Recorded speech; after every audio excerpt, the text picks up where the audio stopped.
আরাফাতের ময়দান দেখার জন্য চলে আসছিলাম। দেখেন আরাফাতের ময়দানের এই স্থানটা থেকে মোহাম্মদ সাল্লাল্লাহু আলাইহি সাল্লাম শেষ ভাষণ দিয়েছিলেন এই আরাফাতের ময়দানটা থেকে। এখানে প্রায় লক্ষ লক্ষ সাহাবীরা আছে, বর্তমানে লক্ষ লক্ষ সাহাবীরা আছে। আপনারা বলবেন এখানে লক্ষ লক্ষ সাহাবী কি এই জায়গাতে থাকতে পারে? এই জায়গাতে বিশাল স্থান আরাফাতের ময়দান।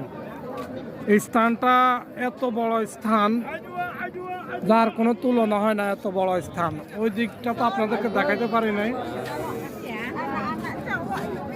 এত সুন্দর সুদর্শন দৃশ্য জায়গাটা,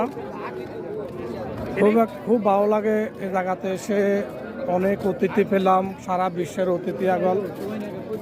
দেখেন কিভাবে সকলে আরাফাতের ময়দানে এসে যোগ দিচ্ছে, এমনকি রসুলের ভালোবাসার যে স্মৃতিটা আঁকড়ে রাখার জন্য কিভাবে আরাফাতের ময়দানে সবাই জড়িত হয়ে আছে। দেখেন ড্রাইভার আর অন্য